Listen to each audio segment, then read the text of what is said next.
You're listening to the Picks from the Paddock, Turf Talk podcast.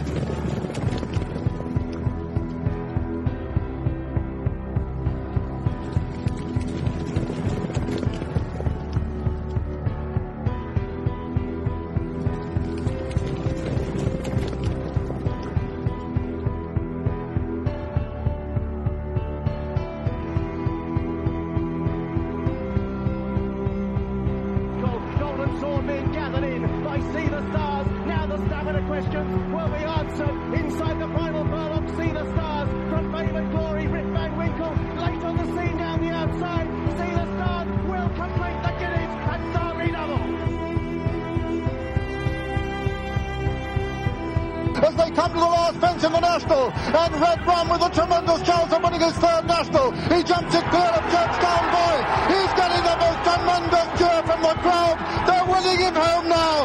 The 12-year-old Red Rum being preceded only by loose horses, being chased by Churchtown Boy. Eyecatcher's moved into third and the Pill Garlic fourth. They're coming to the elbow. There's a furlong now between Red Rum and his third Grand National triumph.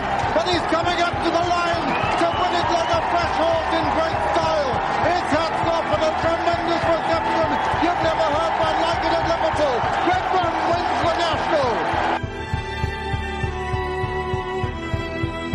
A horse who is pure class, Frankel, has destroyed them from halfway. An amazing performance as Frankel heads towards the line to make every single yard in the Guineas to win it well. There's an orc interesting over towards the third side. He's beginning to get up. There's an orc beginning to get up as he races towards the line. There's a tremendous cheer from the crowd. And Desert Orchid is going to win it. Desert Orchid has won the Gold Cup. Hurricane Fly, who's opening up now, approaching the final flight. Coming towards it now. It's Hurricane Fly, leads by two. From Countrywide Flame in second, who's rallying. Back in third as well is Rock on Ruby. Staying on the hill. Hurricane Fly, driven out to the line. Can he regain his title? He can. The second in history. Hurricane Fly is the champion over again.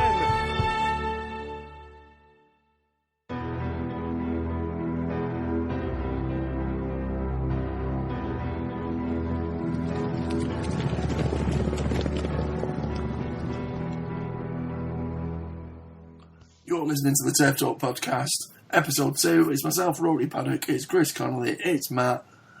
Lads, we're going to try and make this week as short and sweet as we possibly can. Obviously, it's nothing but jumps this Saturday on ITV. Last Saturday's was an absolute nightmare in terms of horses being pulled and meetings being called off. We've got 3 meetings. We take the sort of unprecedented trip over the Irish Sea for one race at Down Royal. We've also got racing at Ascot and racing at Newbury. We're going to cover 4 of the races. First one, 2:10 at Ascot, chaps. It's a 2 mile, 1 furlong Burn Group Handicap Chase. It's a listed contest. Current head of the market, Cade Delan, 9-2 favourite. We've got the likes of Bollywood, Clondor Castle, both around 5-1, and Speradek at 6s, the last day at 6s. 8-1 bar. I want to come to you first, Matt. It's a tough-looking sort of contest. 14 runners. Anything you like the look of? Yeah, it's a super competitive handicap chase with a couple of horses in here that have already got some course form. They're all the right sort of age range, aren't they? They're majority of them you got 5, 6, and 7-year-olds, so they're obviously at the improving stage of their careers. Cade Delan, as you said, current favourite, but if you fancy him, then you obviously have to fancy Speradek, who's significantly better off at the weights in this race than he was on previous form with Cade Delan, where there was a length between them. Speradek, he's quite an exciting watch, isn't he? He tears off in front, goes a million miles an hour, but he's quite a classy horse, and if he can maintain that gallop that he sets, he's quite a hard horse to peg back. But So I don't think we've got any worries about any pace in this race. The horse I quite like the look of is another 7-year-old, is Clondall Castle, who was slowly progressive last year, and then he got pitched into 2 Grade 1 novices at the back end at the Cheltenham Festival and then the Aintree Festival, and he acquitted himself quite well in those races. So I think if I was going to have a dabble in this, I'd probably go for Tom George's Clondall Castle. Chris, obviously there's merit with pretty much everything in this race. You can probably see an angle somewhere for most of them. Speredek, do you think weight's probably too much for Speredek to overcome? No, I think Speredek is the logical approach here. He's an uncomplicated type. He goes from the front. It might be a good time to catch him first time up. A few of these will probably have fitness question marks hanging over them, and he's very closely marked with Cade Dolan on a run here last term over a little bit further. I think with this weight swing, Speredek is very much the one to beat. I expect him to go from the front. I don't expect anything to pester him or take him on. And, hopefully his jumping stands him in good stead. It usually does. I know he fell once last season, but it was over a much longer trip than ideal for him at Kempton. And I genuinely think he'll take some beating. I think around 5-1 as an each way bet to nothing. I can't see him outside the top 3. I think he'll probably jump most of them into the ground.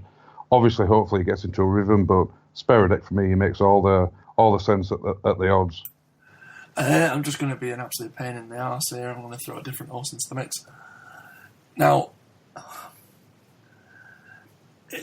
I know that it's laughable to go with a horse that's finished last in its last 2 races, but they were in Grade 1 races in which Altior absolutely dominated last year. Horses finished second to Altior previously.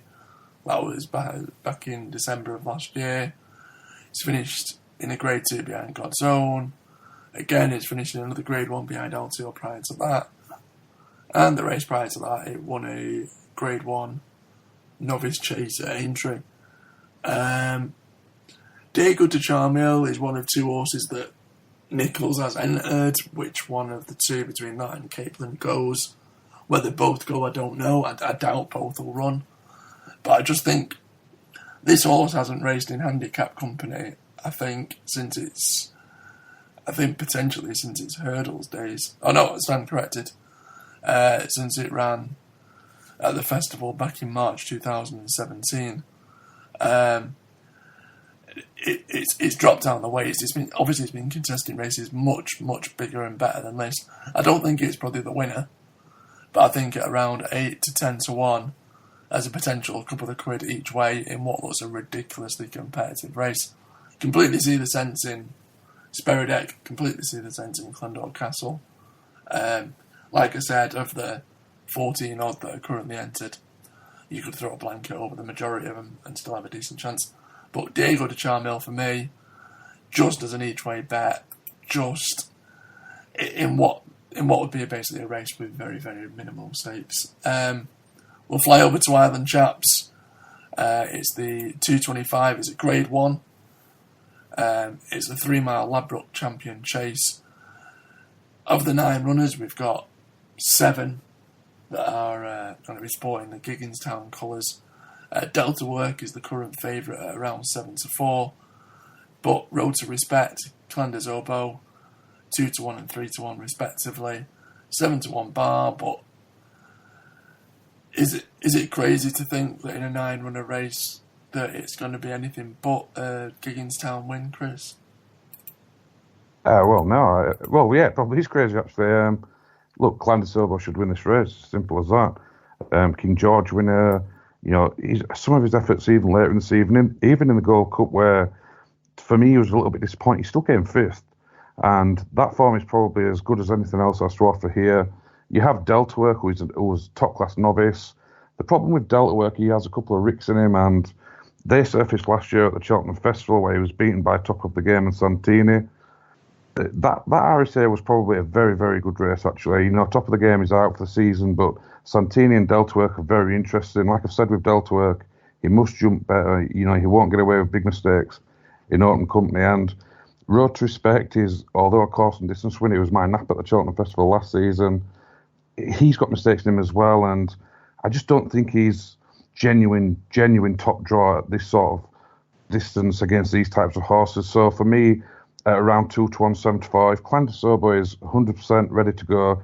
I think he'd make easy work of these. The slight issue with this is a lot of Paul Nicholls horses have come on for the run lately. Still, Clandis Obo is the best horse in the race, and I suspect he'll beat them.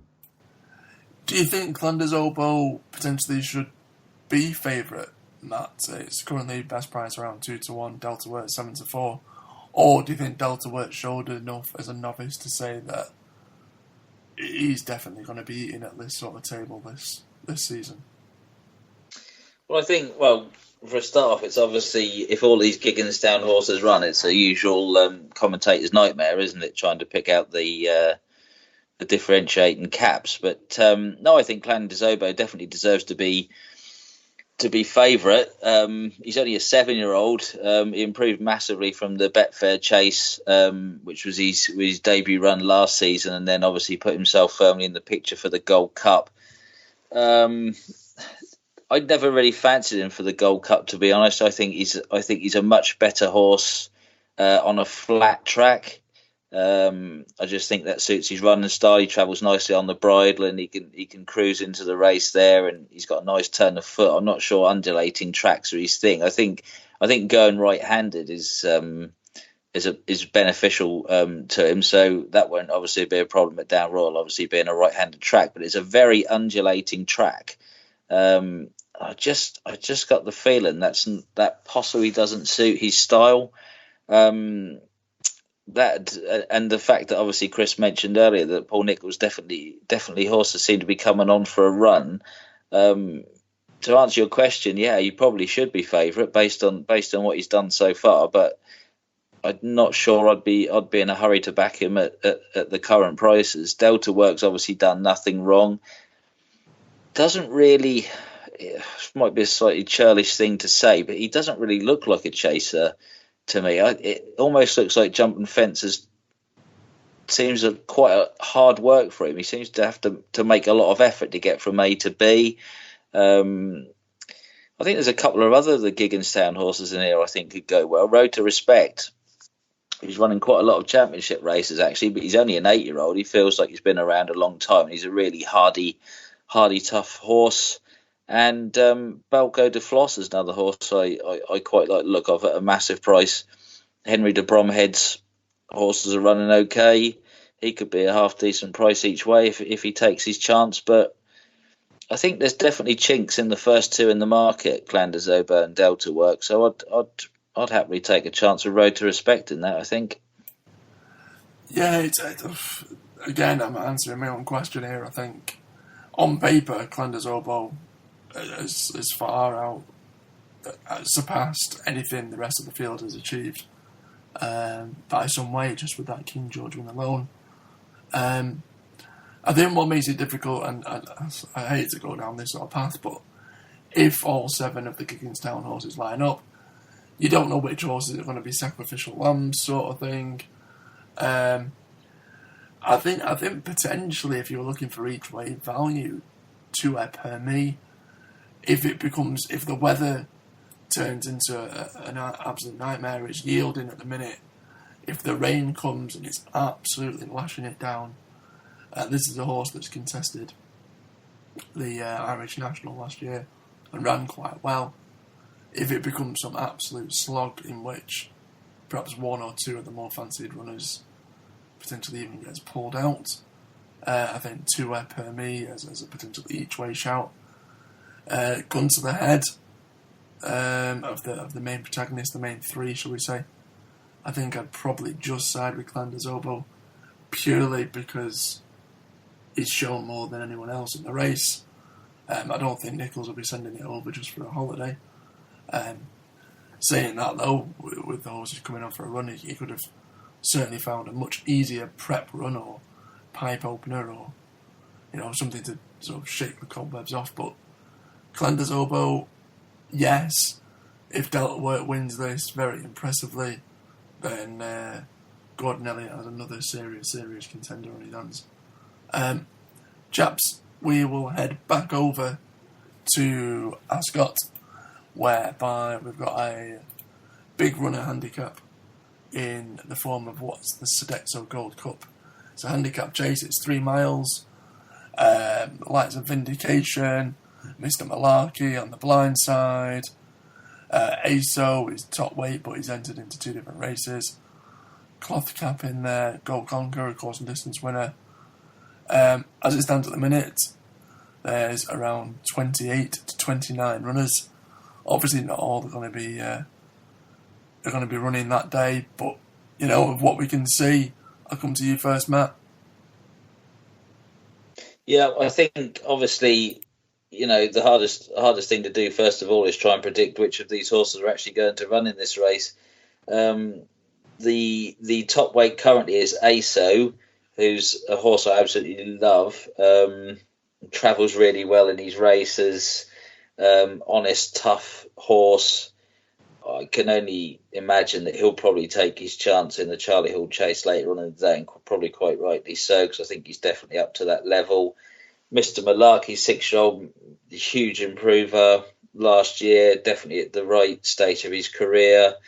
Off 150, he's got a nice weight in this race. I can see why he's favourite. On the blind side, fantastic looking horse. Don't know, just wasn't that impressed with him last year for whatever reason. Had a couple of very, very ordinary runs. He must be more capable than what he's shown so far. Vindication was another good novice last year. He's also the right age bracket for a nice improving horse. Kim Bailey usually gets his horses fairly straight first time out, so that wouldn't be an issue. I think probably Mr. Malarkey's probably quite rightly favourite, and obviously you get a better picture on the day of or tomorrow, rather, what the actual confirmed runners are. But if I had to pick one at the moment, I think he's quite rightly favourite, and he's definitely going to give you a good run for your money. So Mr. Malarkey for me. Yeah, I mean, it is really tough, considering how many we've still got left in. Purely for that, I'm going to throw 2 names out there that are much bigger prizes. I think of the sort of horses at the head of the field, I'd have to go Mr. Malarkey as well, but potentially a bit of value in the form of last year's Grand National 4th, Walking the Mill. Robert Walford trains, James Best potentially set to ride. 9-year-old that always runs a consistent race. I don't think it's finished out at the top 4 in numerous sort of outings. But it's a course and distance winner. Will handle the ground. Looking through the form book as well, whenever it's raced here at Ascot, never finished outside of the top 2 or 3 in a couple of run-ins here. So I think Walking the Mill might have a decent each-way shout, shall we say. And another one is also Relentless Dreamer, another horse that's potentially that is very, very consistent. Always runs a decent race. Decent enough weight. Yes, it's 10, so obviously it's open to younger horses. Rebecca Curtis, as a horse, is still going well. As a, I guess, relatively recent run, racing a handful of weeks ago, so finished 3rd behind Polyoptic in what was a decent race. I was there and saw it that day, so any sort of cobwebs will be dusted off compared to a lot of the rivals that will still have to get match fit. So yeah, Relentless Dreamer and also Walking the Mill as 2 each way outsiders to throw into the mix, potentially grabbing a bit of place money. Chris? Yeah, there's 2 I like in this, Rory. One trained by Nigel Twiston Davis. His horses are going at a 15-16% strike rate at the minute, the last fortnight. It's 2017 winner Go Conquer. He's on a much higher mark than he was a couple of years ago, but he's got a very good record around Ascot, and with the time of year, you'd expect him to go well. The second one, and the one I fancy most, is Cloth Cap. Really unexposed type. I mean, he never did that much over hurdles, but in 5 or 6 runs over fences, he's shown himself to be much better.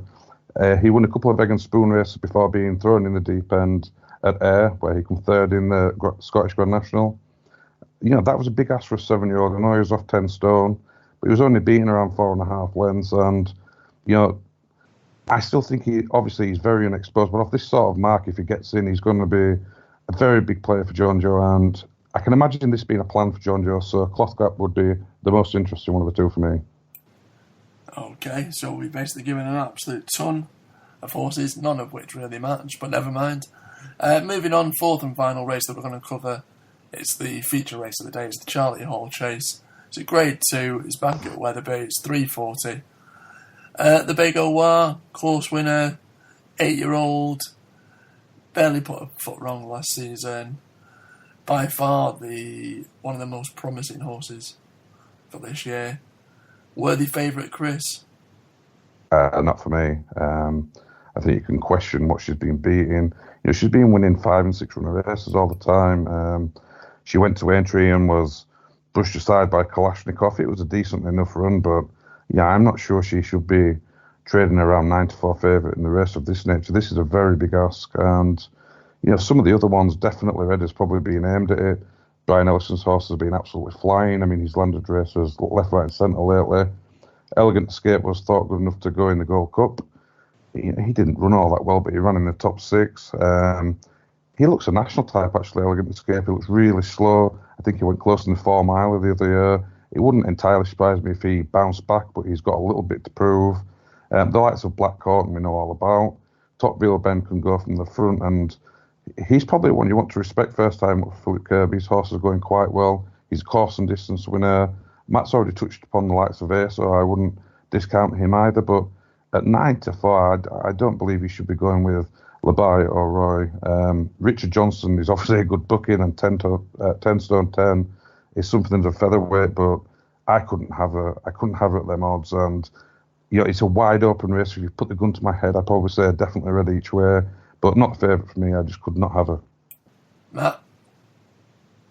Well, the most appealing thing about the Bagawara is her first time out record. I think she's won first time out most seasons, and obviously the mare's allowance she gets. So she's receiving a chunk of weight from the competition, and she's a big rangy mare, isn't she? So I think just that lightweight is quite tempting, and obviously her fresh record is exceptional.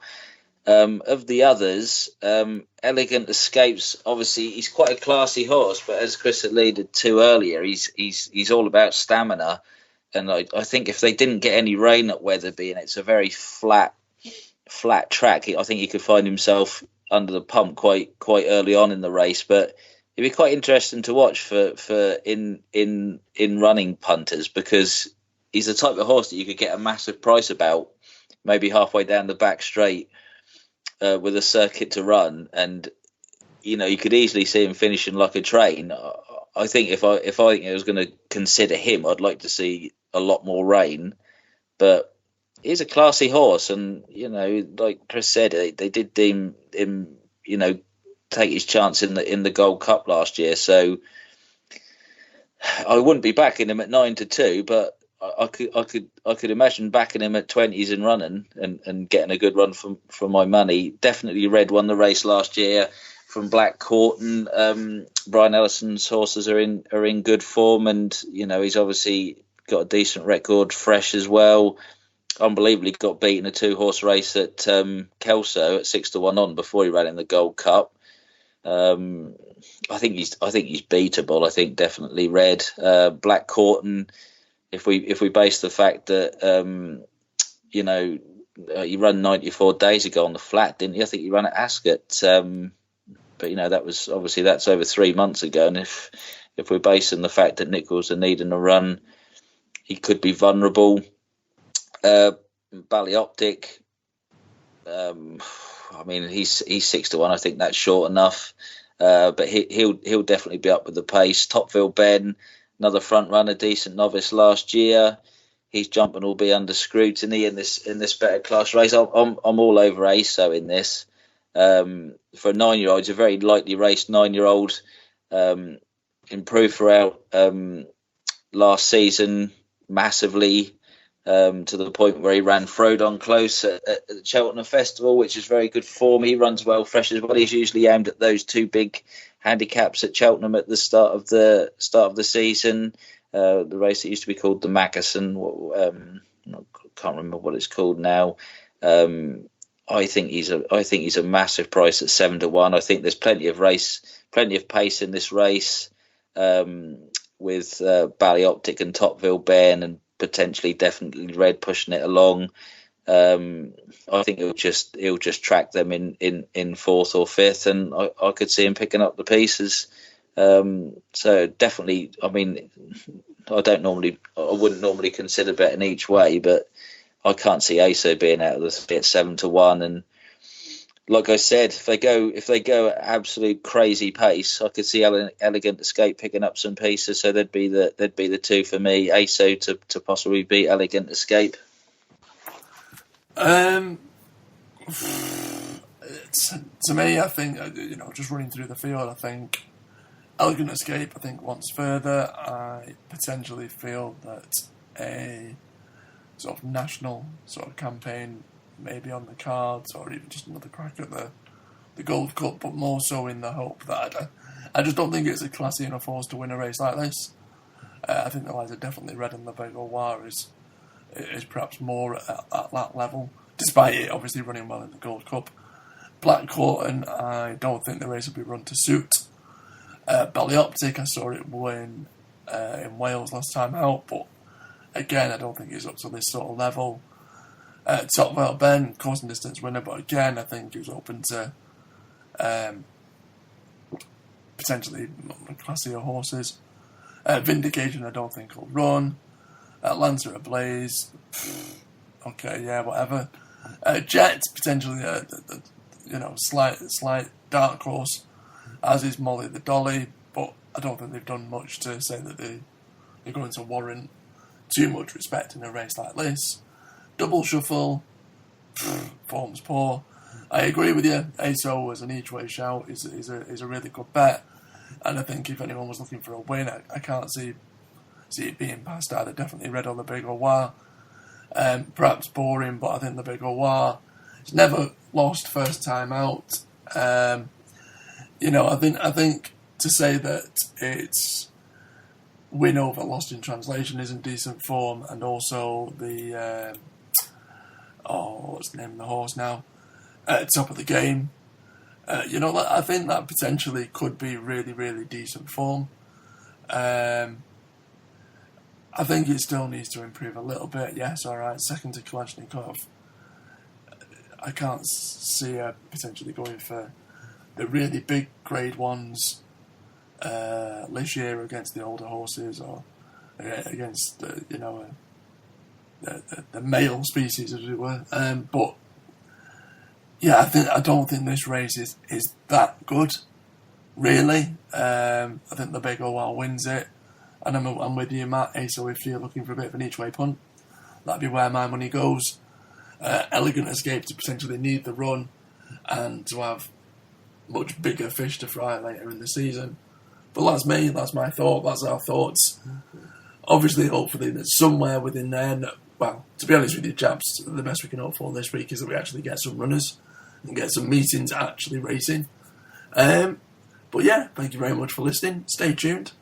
Make sure you like and share this podcast. Follow us on Twitter @PixPaddock. Like us on Facebook. And make sure you stay in touch and keep up to date with all our insides and outsides. And I'm rattling on and I'm talking fucking bollocks. But anyway, Thanks for listening. And mate, that Labago Roy's got fucking no chance. I am telling you now. It's going to get absolutely arseholed.